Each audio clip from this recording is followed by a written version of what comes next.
everybody, it's Mike from Chili Pepper Madness. Today I'm going to show you how to make a real quick and easy enchilada sauce. I usually make my enchilada sauces with dried peppers that I rehydrate and puree into a really flavorful, excellent enchilada sauce. But did you know that you could make enchilada sauce also very easily with chili powders? Like I said, it's super easy, pretty convenient for when you don't have certain ingredients on hand, and these are the ingredients that you almost always have in your pantry. It makes for great enchiladas, real big flavor on it. So hey, let me show you how to make it. All right, this is super easy. First thing we do is I've got 4 tablespoons of oil added to a hot pan, and I've got a couple tablespoons of flour.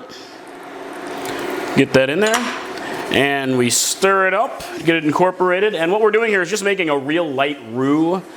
This is not going to be a long cook like if we're making a gumbo or an etouffee. This is a real simple. I'm cooking down the flour in the pan and the oil and get it nice and brown. And I'm just going to keep swirling, cooking constantly for about 5 minutes, and just to brown it up. And when I'm done with that, I'll show you the rest. All right, my light roux is starting to brown quite nicely after about 5 minutes. So the next thing we do here is we add a 1/4 cup of chili powder.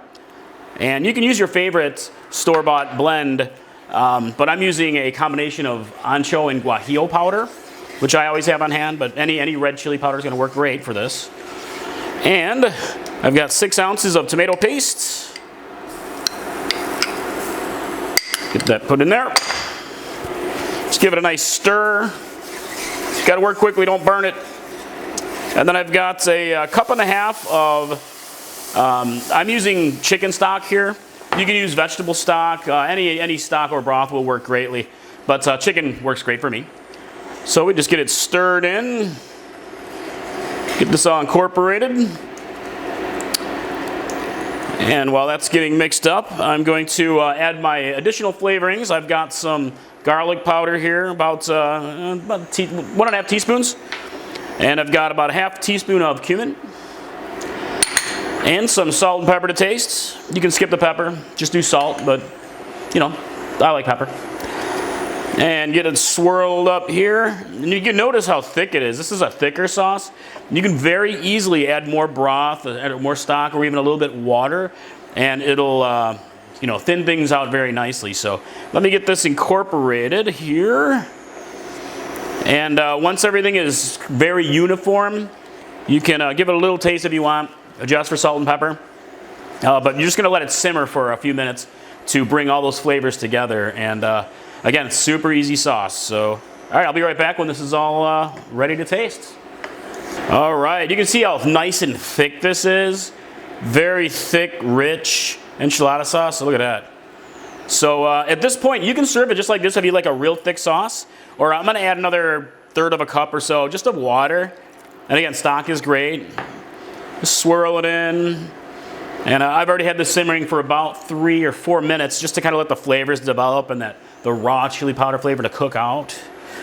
And here we go. Oh yeah, look at this. It smells amazing. It's so easy. I mean, it's 10 minutes and you're done. 10 minutes or less. The hardest part is like opening up a can of tomato paste. That's it.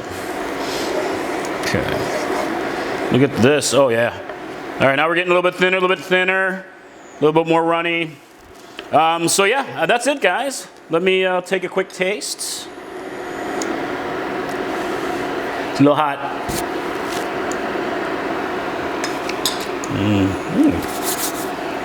Absolutely delicious. Super easy enchilada sauce. You can make this anytime, real quick. Like I said, 10 minutes and you're basically done. You can adjust with salt and pepper at this point. You can actually adjust the recipe as well and add a little bit more, a little bit less chili powders. You can mix and match your powders. But there you go. Quick and easy enchilada sauce, red enchilada sauce, any night of the week. Pantry ingredients, kind of hard to go wrong with awesome flavor. So that's it. Mike from Chili Pepper Madness. I hope you guys like it. I'll see you next time. Bye.